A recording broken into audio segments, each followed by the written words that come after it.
أعوذ بالله من الشيطان الرجيم بسم الله الرحمن الرحيم الحمد لله رب العالمين والصلاة والسلام على أشرف الأنبياء والمرسلين وعلى آله وصحبه وسلم اللهم صل على سيدنا محمد وعلى آل محمد وعلى آله وصحبه أجمعين اللهم أنت رب وإزرائيل وإسرافيل وميكائيل ومحمد النبي ورسول الله صلى الله عليه وسلم ونعوذ بك من النار اللهم أعنا على ذكرك وشكرك وحسن عبادتك رب اشرح لي صدري ويسر لي أمري واحلل عقدة من لساني يفقه قولي أما بعد.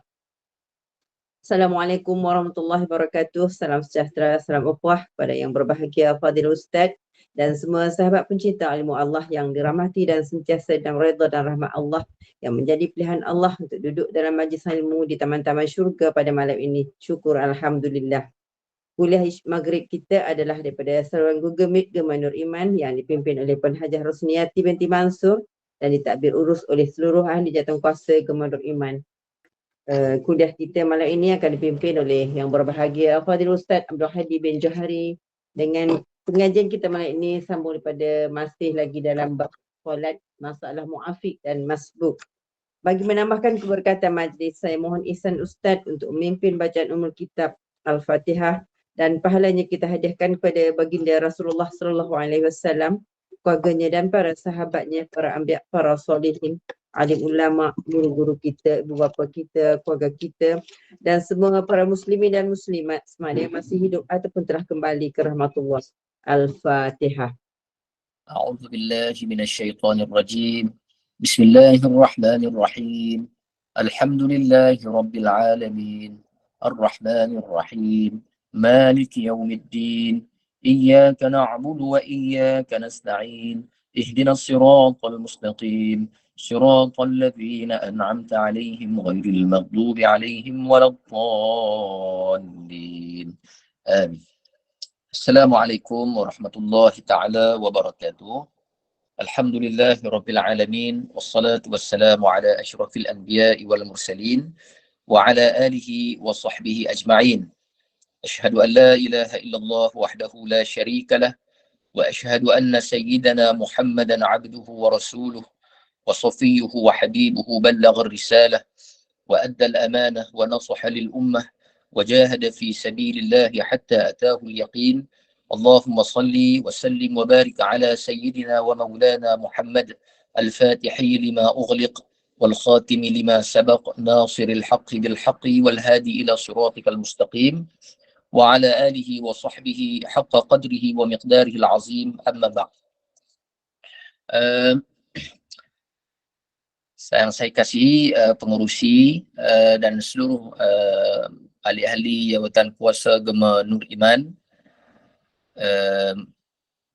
dan seluruh penonton pada malam ini yang dikasihi dan dirahmati Allah Subhanahu wa ta'ala. Jadi kita tak nak buang masa, kita nak sambung lagi perbahasan mengenai dengan muwafiq dan juga masbuk. Okay, baik, kita masuk masalah khilaf. Apa makna kepada masalah khilaf yang kita nak baca hari ini? Bermakna sebelum ini kita ada baca kita baca 8 masalah. Jadi ke-8 masalah ini apa yang perlu dilakukan oleh makmum yang muwafiq itu sama sahaja. Sepakat di kalangan imam. Maknanya kena buat macam tu. Ya, kena buat macam tu. Dalam 8 masalah tu dia tak ada 2 qaul ataupun 2 pandangan. Semuanya sebulat suara mengatakan begini kena buat. Begini mesti dilakukan. Maka bila kita masuk masalah khilaf, di sini kita akan jumpa situasi yang mana ada 2 jawapan. Bermakna kita boleh buat 2 pilihan. Pilihan pertama pun okey, pilihan kedua pun okey.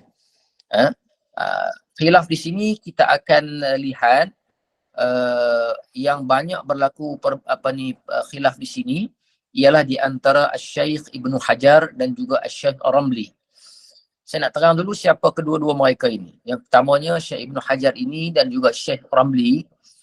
Kedua-dua mereka adalah mujtahid di dalam mazhab Syafi'i.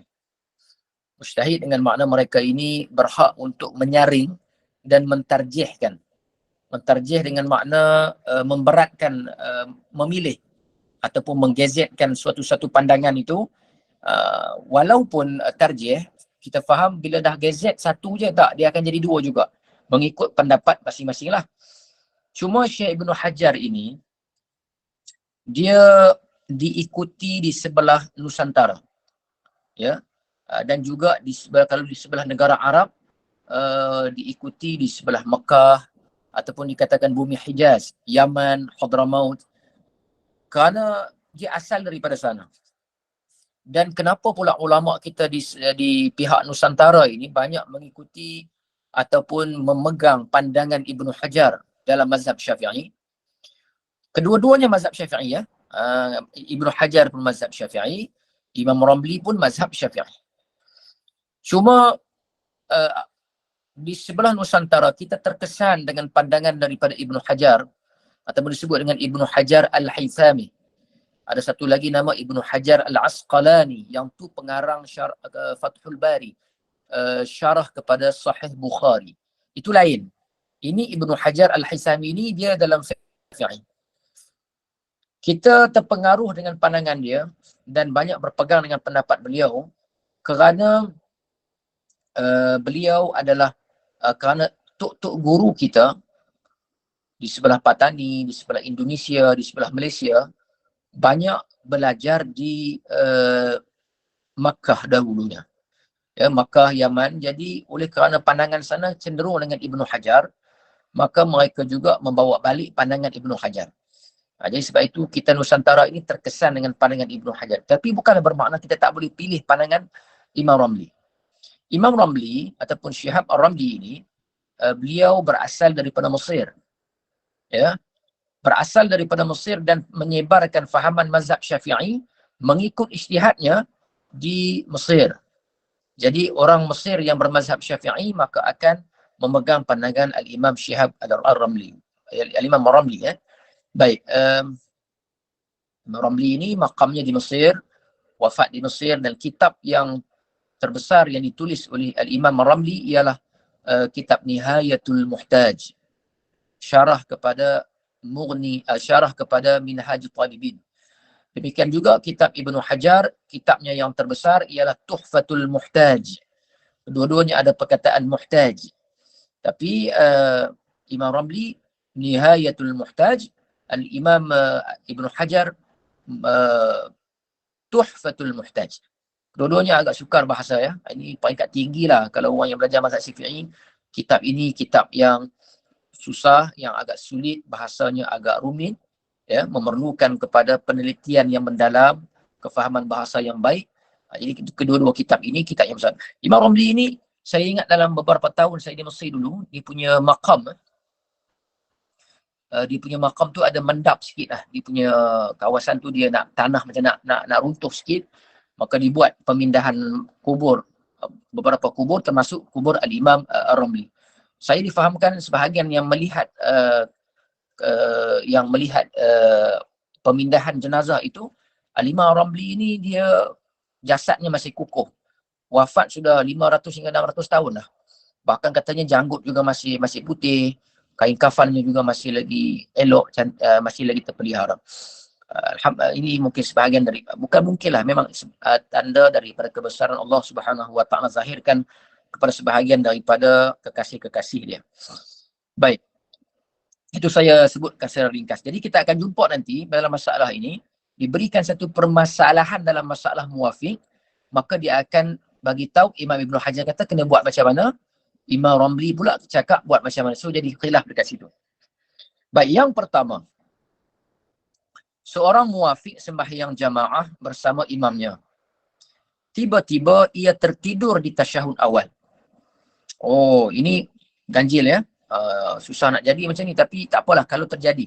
Seorang muwafiq sembahyang berjemaah bersama imamnya. Tiba-tiba ia tertidur di tasyahud awal. Katakan ketika tasyahud awal itu dia tertidur dengan tetap papan punggung. Kenapa dia sebut tetap papan punggung? Kalau ada pensil, pen, gariskan di situ. Kalau ada yang cetak buku lah, yang di photostat. Tetap papan punggung kerana kita ni kalau tertidur dalam sembahyang tak batal sembahyang, hanya satu situasi ni je, ketika duduk. Tidur dengan makna hilang kesedaran. Kalau setakat masih lagi dengar orang baca tapi mata terlelap, itu belum tidur betul. Tidur di sini dengan makna dah tak sadar apa dah. Jadi kalau dalam solat tertidur, dia tak batal semayang, tapi tidur waktu duduk sahaja. Dan tetap papan punggung. Adapun ketika waktu lain, rukuknya, berdirinya, batal semayang. Okey? Jadi di sini, dia tertidur di tasyahud awal, tetap papan punggungnya di tempat duduk, dan dia terus tertidur sehinggalah imam naik kepada qiyam yang ketiga. Jadi imam pun masuk dalam rakaat ketiga, dia tak sedar. Dia masih lagi terlena dalam tasyahud awal. Imam dah masuk, imam dah berdiri. Qiyam dengan makna berdiri. Masuk rakaat ketiga dah. Yakni tertidur hingga imam naik kepada qiyam yang ketiga. Maka semasa imamnya turun rukuk atau berada di akhir qiyam, dua keadaan ni. Imam masuk rakaat ketiga, kemudian bila imam tu sama ada imam dah nak rukuk ataupun dah rukuk. Nak rukuk maksudnya mungkin dah hujung Fatihah. Kalau dah rukuk, memang dah tengah rukuk pun. Okey? Maka waktu itu, sama ada imam dah rukuk ataupun hampir-hampir nak rukuk, barulah dia terjaga dari tidurnya. Boleh faham Terjaga. Maka dia dapati imam dah rukuk ataupun imam dah nak rukuk. Maka khilaf di antara Ibnu Hajar dan Syekh Ar-Ramli. Apa yang dia kena buat? Yang pertama soalan saya, adakah dia muafiq ataupun masbuk? Khilaf. Yang kedua, apa yang dia kena buat nanti? Baik, kita tengok pendapat Syekh Ramli dulu. Mengikut pendapat Syekh Ramli, bahawa makmum itu masuk dalam bab orang muafiq juga. Still jadi muafiq. Tak jadi masbuk. Nampak macam berat sikit undang-undang ni. Ya, dia masih lagi muafiq. Maka bila faham dia masih muafiq, apa yang dia kena buat? Kita dah sebut banyak-banyak kali, berulang kali kan. Bila dia masih muafiq, maka dia kena habiskan Al-Fatihah. Bangun cepat-cepat, ya, bangun. Maka bila bangun, masuk rakaat ketiga, dia kena habiskan Al-Fatihah. Mungkin imam nak rukuk. Mungkin imam dah rukuk. Biarkan imam rukuk, biarkan imam iqtidal, biarkan imam sujud. Ya, dia jangan terlepas 3 rukun yang panjang sahaja. Maknanya kalau imam semayang maghrib, maknanya itu rakaat yang terakhir. Maknanya jangan sampai imam duduk tahiyat akhir, dia belum rukuk. Okey? Kalau dia belum rukuk, maka sembahyangnya boleh batal sekiranya dia tidak memilih satu dari 2 pilihan. Pilihan pertama, mufaraqah. Pilihan kedua, ikut imam. Kalau ikut imam, dia duduk sahaja bersama dengan imam tahiyat akhir. Nanti imam bagi salam, maka dia buat lagi 3, dia tambah sahaja rakaat yang berbaki. Ya. Okey. Itu pendapat Al-Imam Ar-Ramli. Tapi apa kata Imam Ibn Hajar? Al-Imam Ibn Hajar, tetapi Syekh Ibn Hajar berpendapat bahawa makmum itu sudah termasuk dalam bab orang yang masbuk. Hukumnya tidak boleh ketinggalan 3 rukun dari imam. Bahkan ia membaca surah Al-Fatihah sekadar yang dapat, dan wajib ia terus mengikut imamnya rukuk. Jika ia rukuk sempat mempunyai tamakninah sebelum imamnya bangkit daripada rukuk, maka dia dapatlah rakaat itu. Baik. Syekh Ibn Hajar dia berpendapat begini. Orang tu dah tak jadi muafiq lagi dah. Jadi masbuk. Maka dia terus bangun. Kalau bangun-bangun, imam tu rukuk, terus dia rukuk. Bangun dulu, jangan bangun-bangun tu rukuk terus. Bangun dulu tegak, kemudian terus rukuk. Itu kalau imam dah rukuk. Kalau imam nak rukuk, maka imam rukuk. Belum rukuk lagi, tapi imam nak hampir rukuk. Mungkin dia sempat baca Fatihah 1 ayat sahaja ke, imam rukuk, maka dia pun rukuk dengan imam. Kedua-dua ini kalau dapat tamakninah, maka sempatlah dia dapat tamakninah itu, maka dapatlah dia rakaat itu. Dapatlah rakaat itu. Boleh faham? Okey. Jadi ada dua jawapan. Nak ikut yang mana agak senang? Kalau saya nak ikut Imam Ibn Hajar, senang. Jadi masbuk je. Kalaulah kata tak sempat, rokok dengan imam dapat tamak ninah, maka nanti saya tambah saja rakaat. Ya, kalaulah nasib baik dapat rakaat tamak ninah dengan imam, dapat rakaat, maka selesai masalah. Jadi kalau saya ikut Ibn Hajar lah.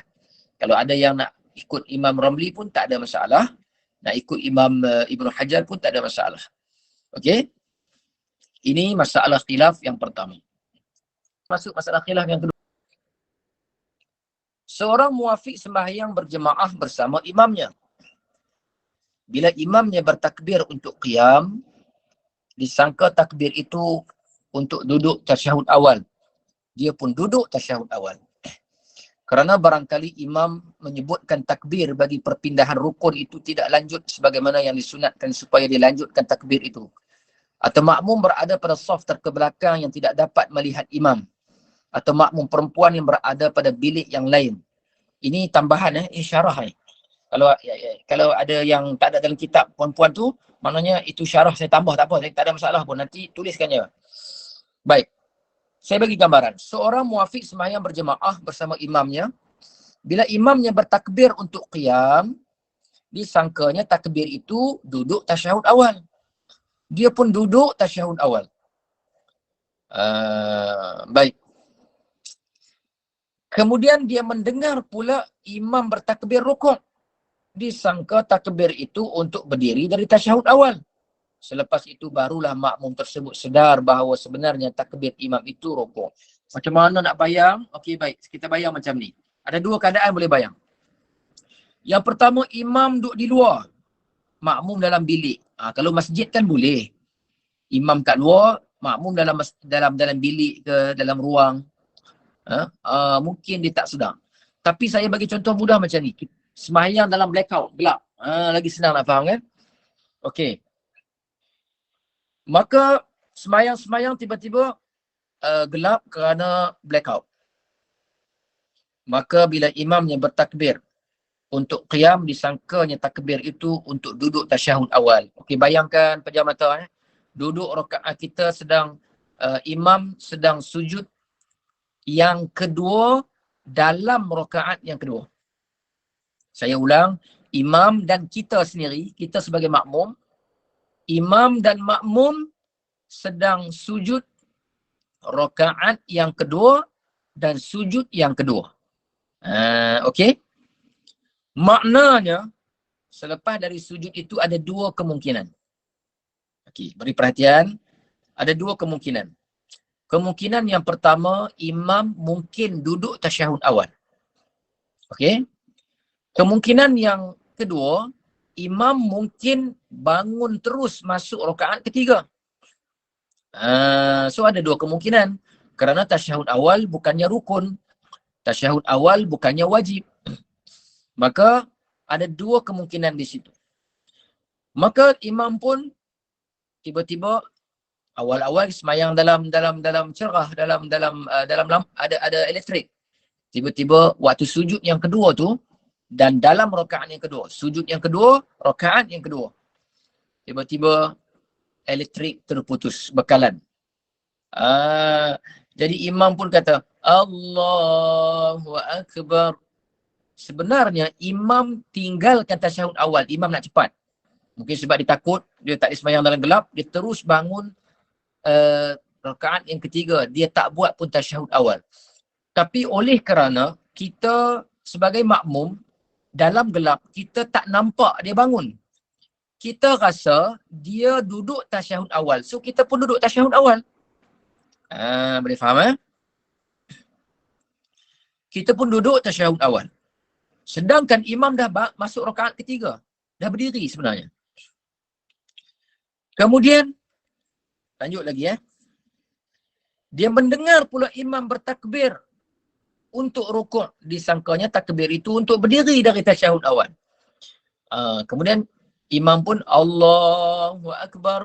Allahu Akbar kali yang kedua. Kali pertama tadi imam bangun, dia sangka tasyahud awal. Sekarang ni imam Allahu Akbar yang kedua. Imam rukuk sebenarnya. tetapi dia menyangka imam bangun daripada tasyahud awal. Maka dia pun bangunlah. Dia pun bangun dari tasyahud awal masuk rakaat ketiga. Sedangkan imam sedang rukuk. Maka ketika itu elektrik pun elektrik dah datang, dah ada balik. Dah ada balik lah. Jadi bila dah ada balik, dia pun sedang, dia nampak. Oh, rupa-rupanya imam dah rukuk rupanya. Aku tengah berdiri. Okey. Dalam waktu dan ketika itu, apa yang dia nak kena buat? Apa yang dia nak kena buat? Saya harap gambaran tadi saya bagi fahamlah, semua dapat faham. Kalau faham, insya-Allah barulah kita nak masuk apa yang kita nak kena buat sebenarnya. Kita sedang tadi tu dalam keadaan kita dah berdiri. Tapi bila elektrik dah ada balik, blackout dah okey, kita menyedari bahawa imam sedang rukuk. Okey. Maka dalam masalah ini hukumnya juga khilaf antara Syekh Ramli dan Syekh Ibnu Hajar. Kata Syekh Ramli bahawa makmum itu masuk dalam bab orang muwafiq. Dan hukumnya dimaafkan ketinggalan 3 rukun daripada imam. Kata Syekh Ramli kata ia tetap jadi orang muwafiq juga. Kalau dah muwafiq, dia kena habiskan Al-Fatihah. Habiskan Al-Fatihah. Ya, bangun-bangun tu walaupun rukuk, biarkan imam rukuk dulu. Dia kena habiskan Al-Fatihah. Macam biasa dia tidak diizinkan terlepas 3 rukun yang panjang. Kalaulah imam belum masuk rukun yang, kalau dia tak terlepas 3 rukun yang panjang tadi, dia sempat rukuk, maka dia dapat rakaat tersebut. Tetapi jika kalaulah dia tak sempat tamakninah dengan imam, dia rukuk terlepas.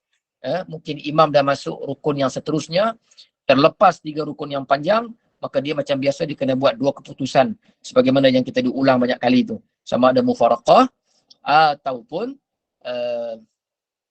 ikut sahaja imam. Buat salah satu dari 2 pilihan ini, sekiranya Fatihah tak sempat juga habis. Ini macam biasa macam kita ulang. Tapi Syekh Ibnu Hajar berpendapat bahawa makmum itu dah masuk orang masbuk. Ini pendapat Ibnu Hajar lebih mudah, lebih senang.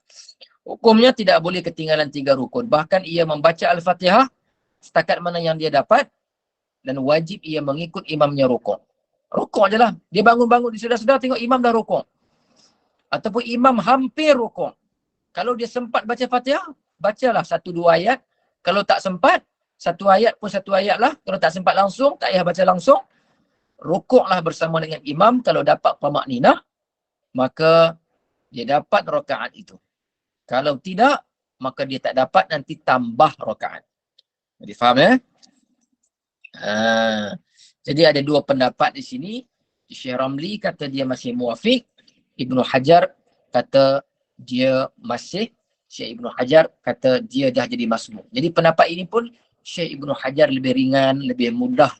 Kalau saya ikut Ibnu Hajar dalam bab ni. Okey. Baik.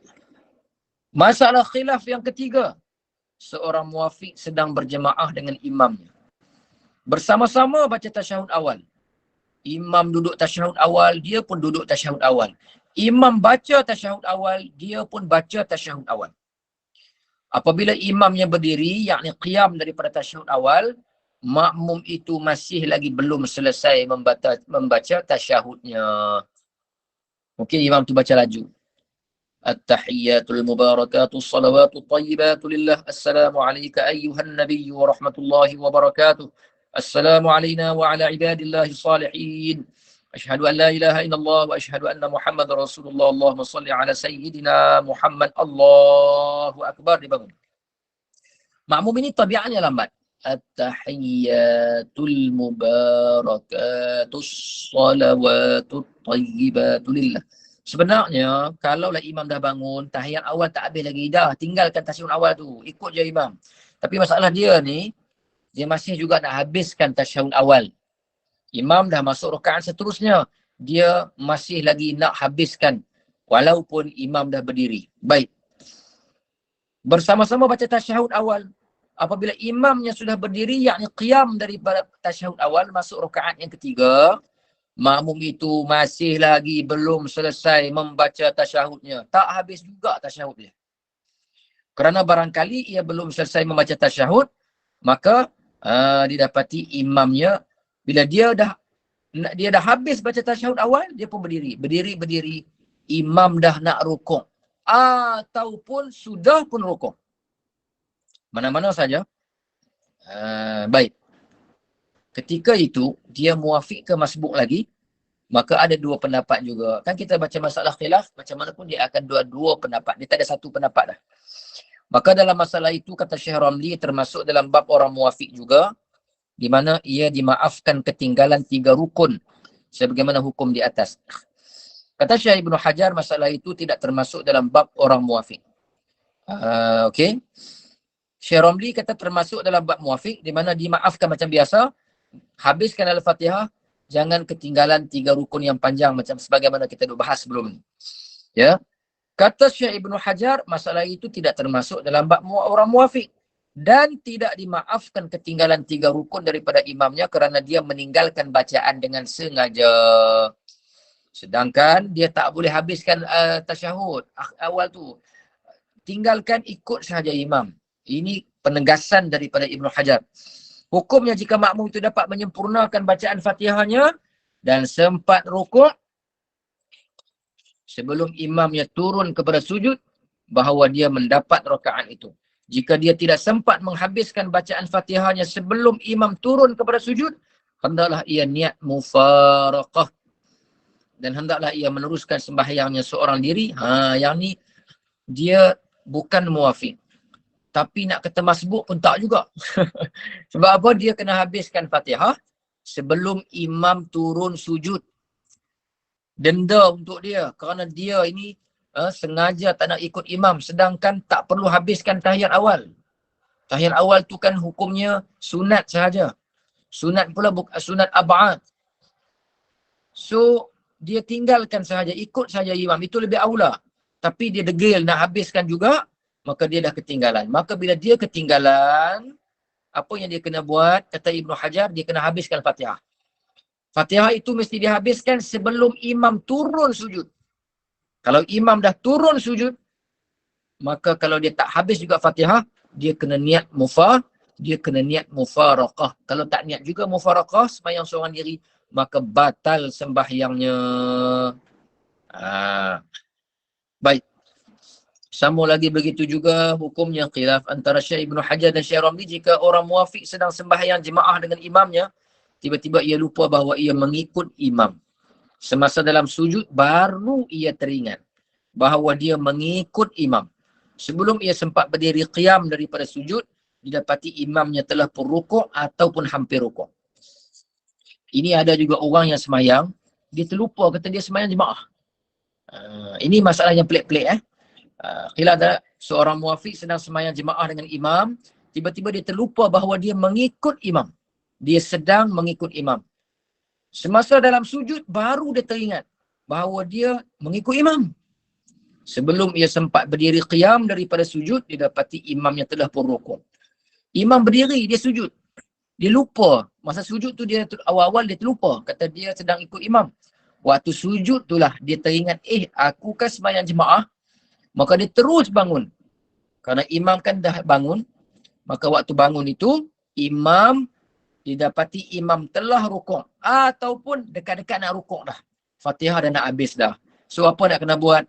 Kata Syekh Ramli, ia seperti hukum orang muafiq, di mana ia wajib juga menghabiskan Fatihah. Syekh Ramli konsisten. Masih muafiq, habiskan Al-Fatihah. Kena, jangan terlepas 3 rukun yang panjang. Kalau agak-agak memang tak sempat juga, kena mufaraqah ataupun niat nak ikut imam. Nanti tambah saja rakaat. Kalau tak cukup, itu Imam Ramli. Dia konsisten macam tu. Tetapi kata Syekh Ibnu Hajar bahawa masalah ini seperti orang masbuk. Ini dia macam masbuk. Yakni gugurlah Fatihah. Ya, gugur Al-Fatihah, dan kalau makmum itu dapat rukuk, dia bangun-bangun daripada sujud. Kalau dia dapat rukuk dengan imam, dapat tamakninah, maka dapatlah rakaat. Kalau tak dapat, nanti tambah lagi rakaat yang tak cukup itu sahaja. Maka ia wajib menambah 1 rakaat lagi selepas salam imamnya. Selesailah masalah khilaf dan selesailah masalah muafiq. Kita dah habis baca masalah muwafiq berserta dengan khilafnya. Okey. Jadi saya pada malam ini saya tak bercadang nak masuk lagi masbuk untuk masalah khilaf, dan mungkin saya nak buka soalan. Saya nak tanya, kokoklah ada cadangan, nak saya sambung masbuk ke ataupun nak kita buka soalan? Ya. Kalau nak sambung masbuk boleh saja. Kalau nak saya buka soalan, kita layan soalan sampailah 8.50 ke 8.55 ke. Nanti kita baca suratul Mulk sama-sama. Minggu depan kita sambung masalah masbuk. Khusus Assalamualaikum Ustaz. Kalau boleh Ustaz sambunglah bab masbuk tu. Minta maaf. Sambung sikit lagi Ustaz untuk kami faham. Terima kasih. Okey. Saya bagi introduction sikit tentang masbuk, kemudian kita buka soalan. Ya. Sebab saya cadangnya saya tak nak baca banyak-banyak. Sikit-sikit sebab kita kelas banyak kali. Setiap minggu ada kan. Jadi so saya tak apa, saya buka sikit tentang masbuk. Masbuk ni ialah lawan kepada muqabil ataupun berlawan dengan muwafiq. Muwafiq ialah seorang makmum yang berjemaah dengan imam dan diberikan masa yang cukup untuk menghabiskan Al-Fatihah pada kadar uruf. Okey.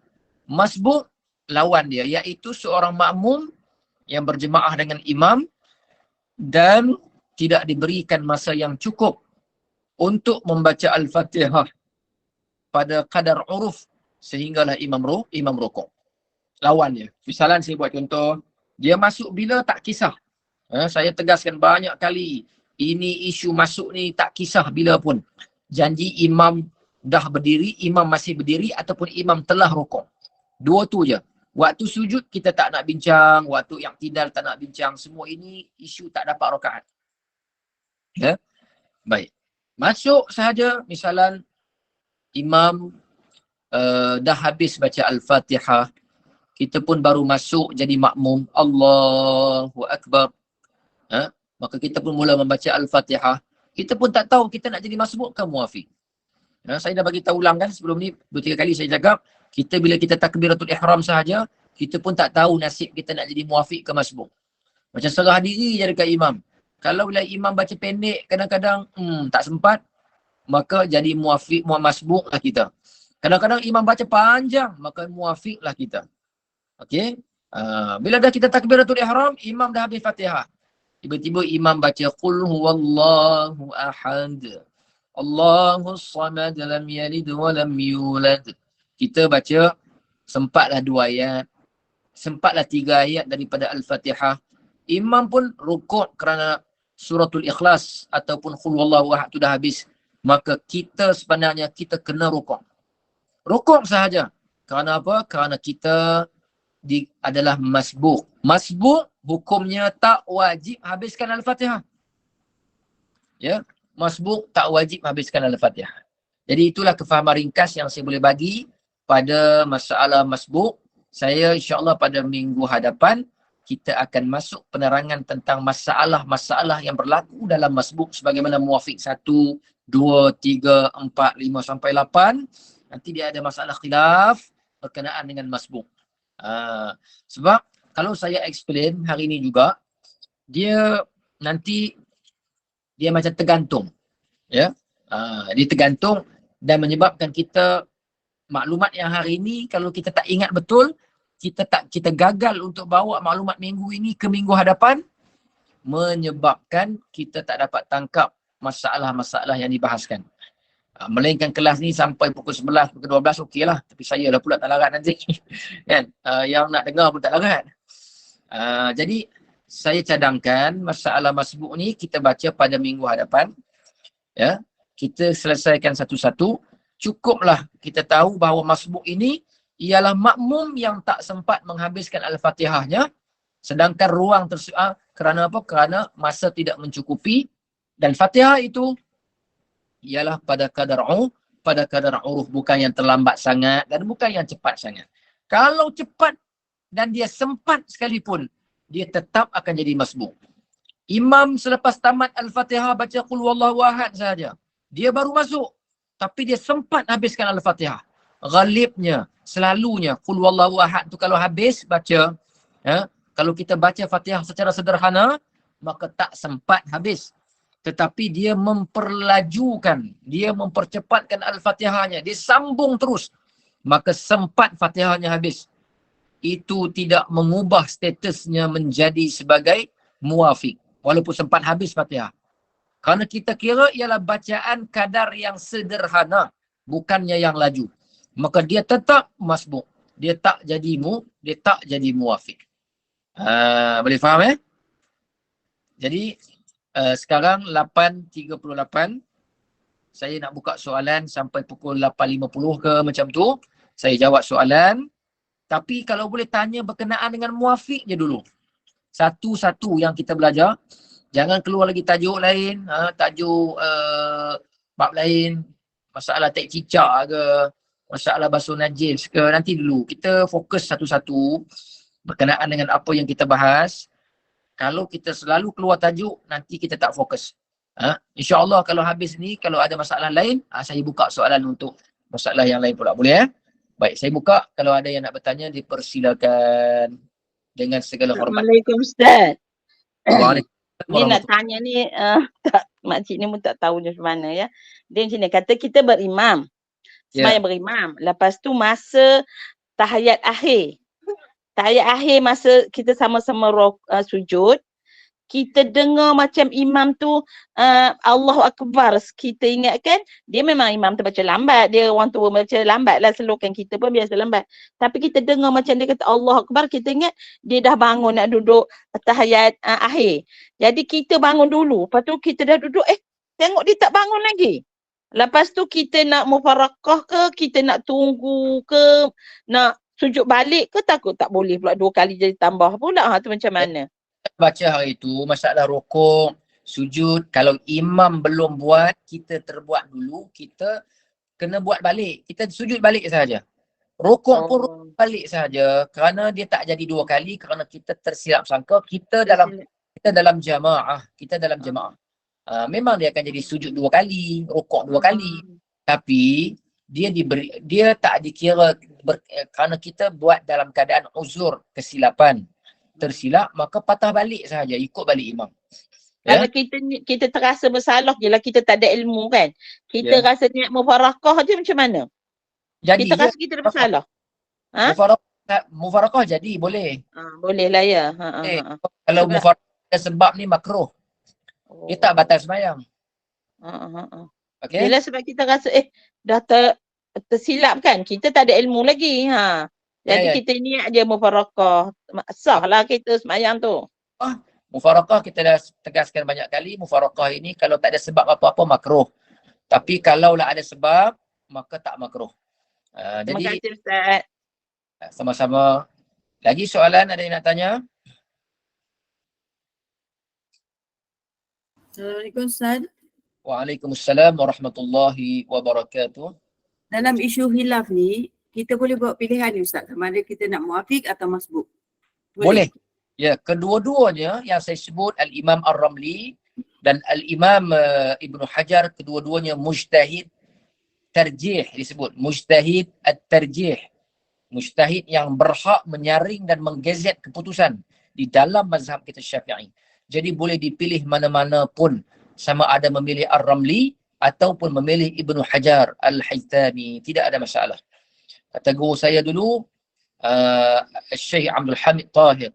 Dia orang Kedah.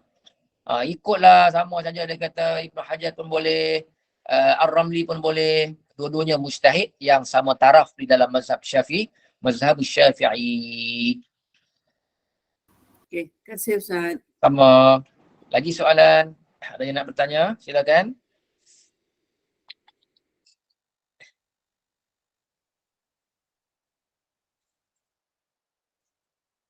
Tak ada yang nak tanya dah?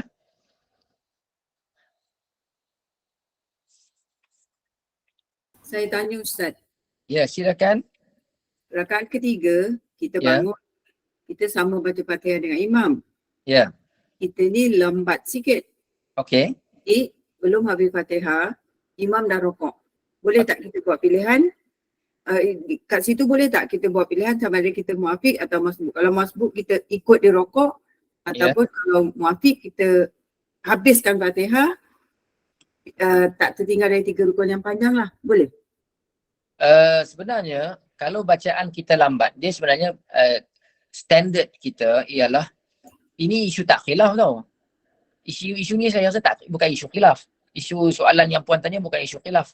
Bukan isu kita nak buat pilihan. Sebab kalaulah standard baca kita, kalaulah imam baca sederhana, kita baca lambat, maka sebenarnya kita tetap muafiq. Kita tak jadi masbuk pun. Oh, okey. Baik. Kalau puan jenis baca lambat, dipanggilkan baca lambat secara tabiat. Imam baca sederhana, maka kita akan jadi muafiq sebenarnya. Sebab kita dah bangun dengan imam, baca Fatihah sekali dengan imam, tetapi bacaan imam sederhana, tapi kita lambat. Maka kita bukan boleh buat pilihan, memang kita muafiq sebenarnya. Habiskan Al-Fatihah, jangan terlepas 3 rukun, jangan terlepas 3 rukun yang panjang. Okey? Okey, faham Ustaz. Terima kasih. Sama-sama. Ada lagi soalan?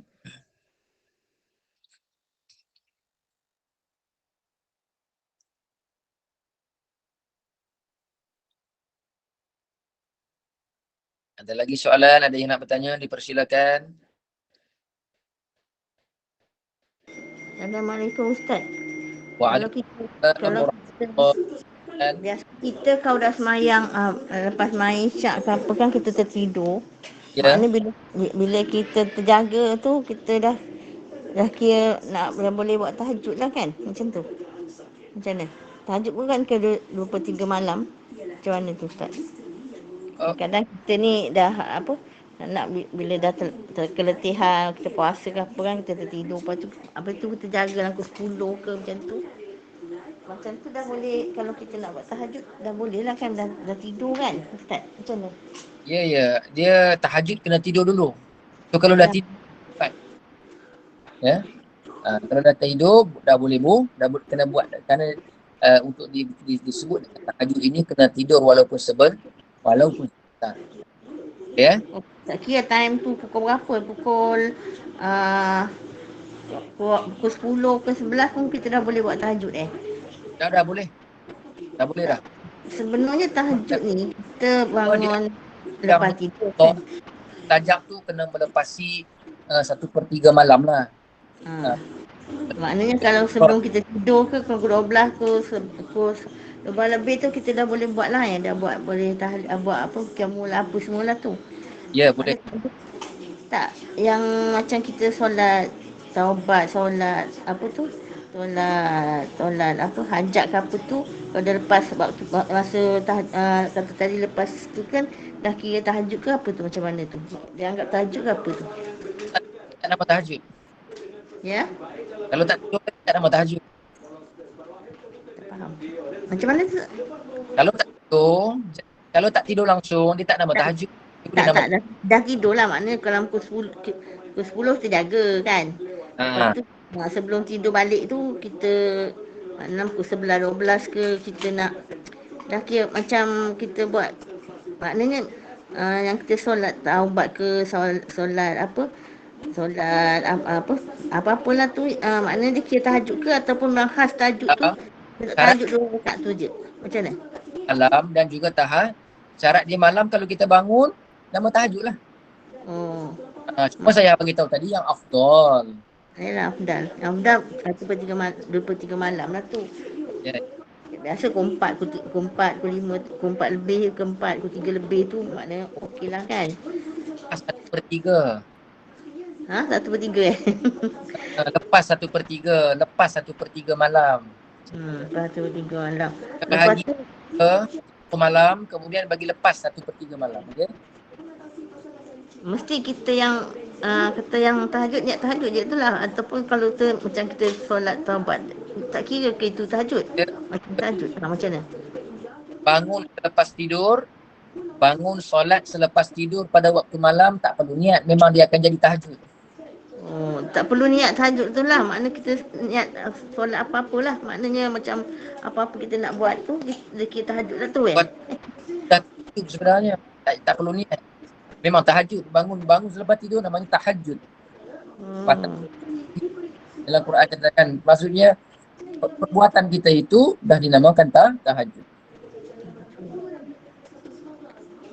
Assalamualaikum Ustaz. Waalaikumsalam warahmatullahi. Ustaz nak tanya satu ni, kalau semayang subuh, semayang tahajud dah lagi 10 minit atau 15 minit nak masuk subuh, Ya, boleh tak Ustaz? Tu nak tanya tu. boleh, kerana tahajud itu waktu malam. Masuk subuh itu namanya pagi. Selagi belum masuk subuh, maka kita masih dalam malam. Dan aturkan kalau boleh untuk beginner, untuk orang yang baru nak mula, maka bangunlah hujung-hujung malam, dia panggil atraf an-nahar. Dan waktu itu mustajab doa, kerana kita ada di hujung-hujung malam. Jadi boleh lakukan walaupun 2 rakaat, maka sudah dikira sebagai tahajud. Pagi tadilah saya terlewat sikit Ustaz kan. Saya juga mak siapkan mak punya makan. Lepas saya tengok-tengok jam lagi 10 minit tak salah tadi. Tapi sempatlah. Lepas dah semayang tahajud, semayang taubat, tengah semayang taubat, bang pun dah masuk, azan dah masuk. Tahajud insya-Allah dapat pahala. Ya, tu dah tu nak tahu. Terima kasih Ustaz. Ya, sama. Alhamdulillah lah. Assalamualaikum Ustaz. Ustaz, kalau kita terjaga dalam pukul 3 katakan, kita kadang pukul 3 tengah ngantuk kan, mata tu nak pergi nak solat tu lah. Kalau setakat kita berzikir ke apa-apa tu, okey tak? Macam kita doa ke zikir ke apa-apa tu, dia kira macam mana tu? Okey tak? Apa-apa sahaja perbuatan yang kita buat, insya-Allah ada perhitungan, ada pahalanya. Kerana kita menghidupkan malam bukan hanya dengan semayang, boleh saja dengan membaca Al-Quran, boleh sahaja, tapi tahajud itu dengan makna semayang. Ya. Tetapi kalau perbuatan lain dikira tak menghidupkan malam, pahala tak ada. Tetap juga ada. Jangan risau. Okey? Okey, puan. Terima kasih Ustaz. Silakan. Assalamualaikum Ustaz. Waalaikumsalam warahmatullahi. Silakan. Tanya pasal solat lain boleh? Boleh. Semalam kami berbincang-bincang tentang semut lah Ustaz. Okey, semut. Okey. Saya pernah lah mendengar dalam ceramah-ceramah yang lepas-lepas. Kalau semut ni, kalau seekor 2 tak dikatakan bangkai. Tapi kalau dia banyak baru dikatakan bangkai. Ya. Jadi ada pula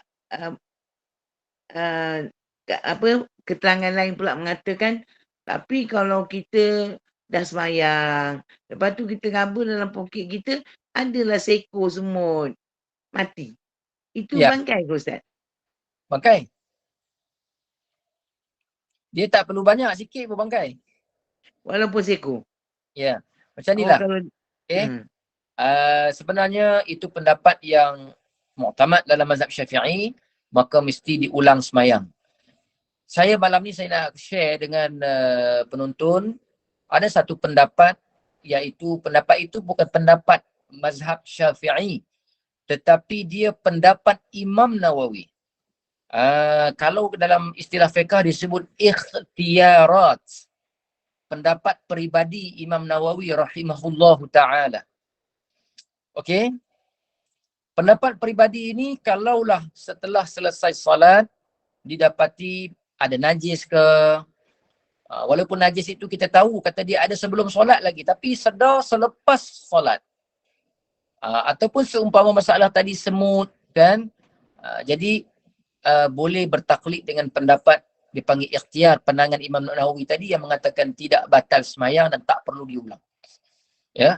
Tapi kalau ikut pendapat mazhab, ya najis, bangkai. Cuma kadang-kadang bila banyak sangat, tak boleh nak elak, susah nak elak, maka bukan bermakna dia bukan najis, tetapi dia dimaafkan kerana sukar nak elak. Yang kedua banyak sangat. Yang ketiga berulang-ulang. Itu dia panggil masalah umum balwa. Umum balwa ni balak yang umum. Boleh kerana selalu sangat jadi dan susah nak elak. Tetapi pendapat yang saya bagi ikhtiar Imam Nawawi tadi tu boleh digunakan kalaulah emergency, nak cepat, ada masalah, dah tak larat lagi nak ulang-ulang solat. Tapi yang terbaik ulang solat lah. Yang terbaik ulang solat. Tapi kalaulah mungkin kita dah tak larat sangat ke apa ke, bolehlah bertaklid dengan pendapat Al-Imam An-Nawawi tadi. Walaupun Imam Nawawi bermazhab Syafi'i, tetapi untuk masalah ini, pendapat ini tidak mewakili mazhab. Dia pendapat peribadi dia. Okey? Ada lagi nak tanya? Saya buka last soalan. Last kita nak baca surah Al-Mulk. Sama-sama insya-Allah. Oh, itu kalau dalam sunat ni, tapi kalau dalam minuman, semut dalam apa? Dalam air, kalau kita buang semut tu, air tu tidak pula najis pula Ustaz ya? Itu kita masuk dalam masalah binatang yang tidak mempunyai darah yang mengalir. Sekiranya semut itu masuk dengan sendiri, bukan kita yang campak, maka dimaafkan sebagaimana lalat masuk dalam cawan gelas. Sebab itu bagi mereka yang ada masalah semut masuk dalam gula yang banyak, maka jangan kita masukkan air dulu baru masuk gula. Masukkan gula dahulu baru masuk air. Kita dah cuba elak tapi semut tak dapat nak elak juga. Masukkan gula yang ada semut tu dalam gelas dan cawan, baru tuang air panas ataupun air biasa. Kerana apa? Kerana air dia tidak boleh, dia mesti mendatangi najis. Dia tak boleh najis yang mendatangi air. Okey? Masalah itu masalah yang dimaafkan, dia panggil. Bukan bermakna semut itu tidak najis. Tapi diberikan kemaafan kerana kesukaran ataupun susah nak mengelak. Sebab itu Nabi SAW kata, "Iza waqa'a zubab fi syirabi ahadikum falyaghmishu." Bila lalat masuk dalam gelas, dalam cawan, celupkan sedikit. Maka kemudian buang. Maknanya lalat itu yang terjun masuk, bukan kita yang kutip lalat tu campak masuk. Lain tu. Sama macam air, masalah ini kan kalau kita mengaji dalam masalah bab taharah, jangan tarah, maknanya lam yatrah, tidak boleh dicampak masuk, melainkan dia yang masuk sendiri. Itu pun ada syarat, jangan air tadi berubah rasa kerana najis tadi. Okey? Tapi kalau semut duduk dalam makanan, kita makan dalam makanan tu banyak semut, makanan tu masih elok, baru, kita boleh keluarkan semut tu, kita asingkan makanan tu, kita boleh makan lagi makanan tu. Makan je. Makan je. Masalah tadi semut yang masuk dalam air ni, masalah semut masuk dalam nasi. Kita cuba buang setakat mana mampu. Kalau tak lalu, tak payah makan. Kalau lalu, buang, kemudian makanlah makanan kan. Dimaafkanlah kerana nak buat macam mana. Kita perlukan makanan, kita lapar. Rasa kat gula lah Ustaz, dia suka urung kat gula kan. Kadang kita biar kat luar sekejap, yang baru beli tu kadang tak tahu dari mana, lepas tu satu paket tu katakan sekilo ada masuk semut. Jadi kita nak buang sayang, kalau tidak kita gebur buat macam air gula, kita pun tak tahu macam mana nak buat. Itu kiranya najis ke ataupun kita boleh pakai lagi ke atau buang lagi? Kita jawab soalan tu tadi, perasan tak? Yang kita yang masukkan maknanya kita bercampurkan kita dah cuba, tak boleh elak. Masukkan gula dahulu, kemudian baru masukkan air. Tak masuk saja, gula tu sendiri dah diurung semut. Maknanya kita dah tak boleh nak buang kan banyak. Pasal sama sajalah. Dia kata masukkan air, masukkan gula dahulu baru masuk air. Air mendatangi najis, jangan najis mendatangi air. Itu jawapan tadi, saya dah jawab tadi. Kita tapis lah tak mau tu. Makna boleh minum lah air gula tu. Boleh minum lah air gula tu. Kalau tak boleh minum, buat apa saya cakap macam tadi, baik buang terus. Kalau tak boleh minum jadi sia kan. Terima kasih Ustaz. Rebus penat-penat, akhirnya kena buang juga. Tak boleh minum. Okey? Terima kasih Ustaz. Sama-sama. Jadi kita baca suratul Mulk. Soalan yang selebihnya kita bawa ke pertemuan pada minggu hadapan insya-Allah ya. Jadi kita baca suratul Mulk insya-Allah. Sama-sama.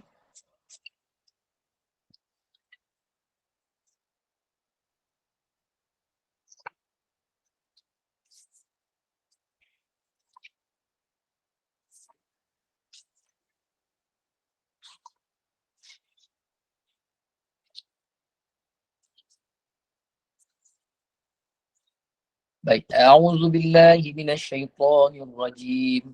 Bismillahirrahmanirrahim. Tabarakalladzi biyadihil mulku wa huwa ala kulli syai'in qadir.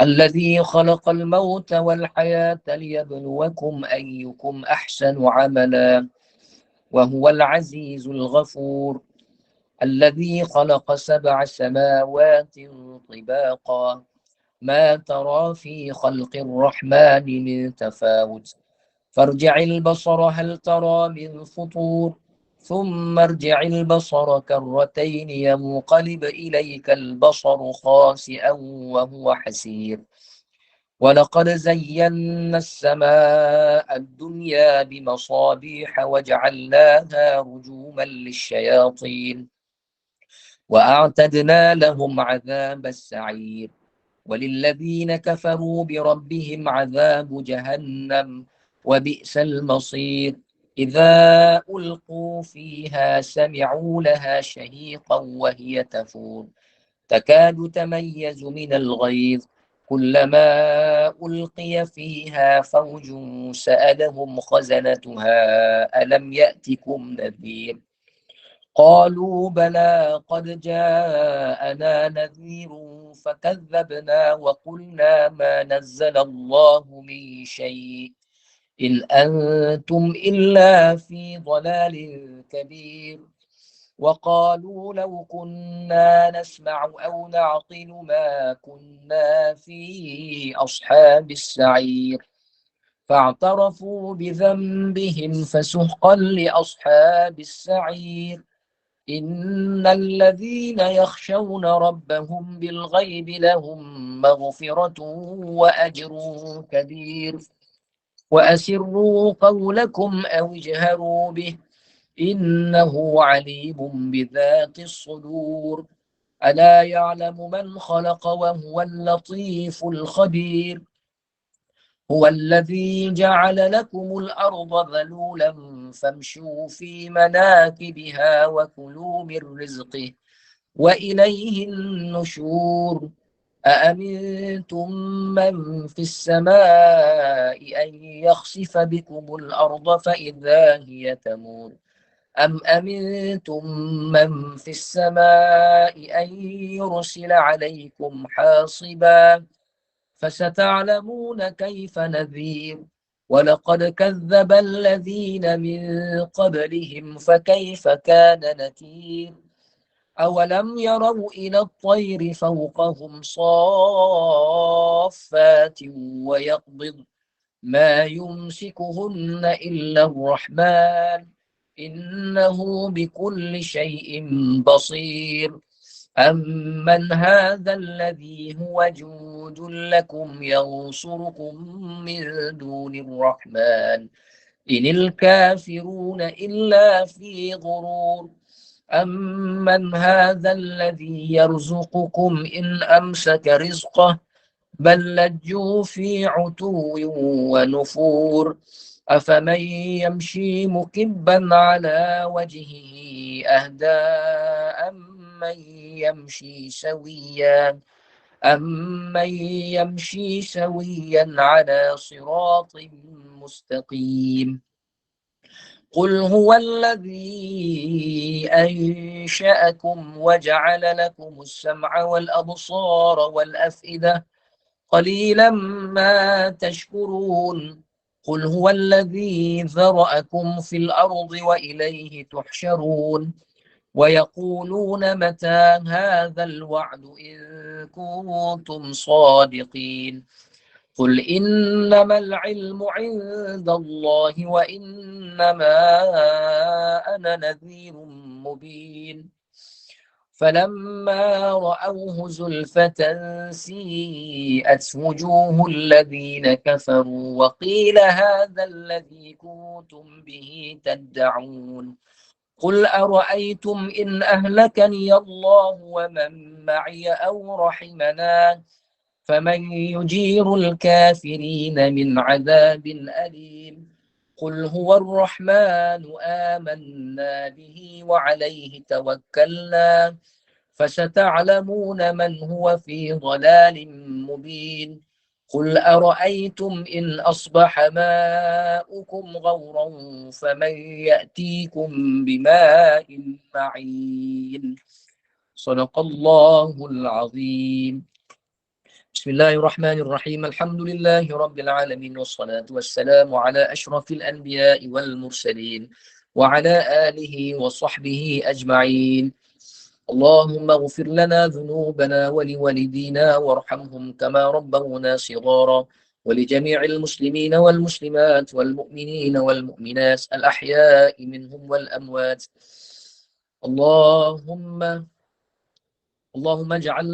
اللهم اجعل هذا جمعنا جمعا مرحوما وتفرقنا من بعده تفرقا معصوما ولا تجعل فينا شقيا ولا محروما. اللهم إنا نجعلك في نحور أعدائنا ونعوذ بك من شرورهم. اللهم بدد شملهم وفرق جمعهم وشتت كلمتهم وزلزل أقدامهم وسلط عليهم كلبا من كلابك يا قهار يا جبار يا منتقم يا الله يا الله يا الله. اللهم يا منزل الكتاب ويا مجري السحاب ويا حازم الأحزاب احزمهم وانصرنا عليهم. وصلى الله على سيدنا ومولانا محمد وعلى آله وصحبه أجمعين. أقول قولي هذا واستغفر الله العظيم لي ولكم. Assalamualaikum warahmatullahi wabarakatuh. Saya serahkan kepada Puan pengacara majlis. Persilakan. Alhamdulillah. Syukur pada Allah, kuliah maghrib kita berjalan lancar dengan muafiq dan masbuk. Alhamdulillah, moga bertambah ilmu yang di dalam kita mengajarkan solat, bertambah kefahaman dan boleh kita mengajarkan ibadah dengan ilmu yang telah disampaikan. Kita tangguhkan pengajian kita hari ini, kita sambung lagi minggu depan insya-Allah. Saya mohon izin Ustaz untuk saya buat sedikit hebahan pada kuliah-kuliah pada besok pagi Ustaz. Boleh silakan. Okey, pada pukul 6.40 pagi kita ada kuliah subuh masih bersama Ustaz lagi, Al-Fadhil Ustaz Abdul Hadi bin Johari dengan bacaan Yasin, tahlil, doa dan tazkirah. Pada pukul 8.30 kita ada kuliah duha bersama Al-Fadhilah Ustaz Hajjah Wan Jah Haji Senapi dengan tajuk Sabar dalam Kehidupan. Pada pukul 8 malam kita ada bersama Yang Amat Arif Datuk Haji Abbas bin Nurdin, hak-hak wanita dalam undang-undang keluarga di Malaysia. Dengan itu saya ucapkan ribuan terima kasih atas ilmu yang telah Ustaz sampaikan. Terima kasih kepada semua jemaah Gema Nur Iman. Saya bagi pihak Gema Nur Iman mohon maaf kerana ada sebarang kekurangan dalam majlis kita ini. Sekalian baik itu daripada Allah dan yang buruk itu adalah daripada kekurangan kami sendiri. Bagi penutup majlis, mohon Ustaz bacakan doa penutup tasbih kafarah dan surah Al-As dan saya akhiri dengan wabillahi taufiq wal hidayah. Wassalamualaikum warahmatullahi wabarakatuh. Silakan Ustaz. Dan juga mohon maaf sekiranya ada kesilapan, ucapan dan sebagainya. Yang baik dari Allah dan yang buruk dari kelemahan saya sendiri. Bismillahirrahmanirrahim. Subhanakallahumma wa bihamdika nashhadu an la ilaha illa nastaghfiruka wa natubu ilaik. Bismillahirrahmanirrahim. Wal 'asri innal insana lafi khusr illa alladhina amanu wa 'amilus solihat wa tawasaw bil haqqi wa tawasaw bis sabr. Kita jumpa pada pagi esok pukul 6.45 pagi. أقول قولي هذا واستغفر الله العظيم لي ولكم أستودعكم الله. السلام عليكم ورحمة الله وبركاته. Waalaikumsalam.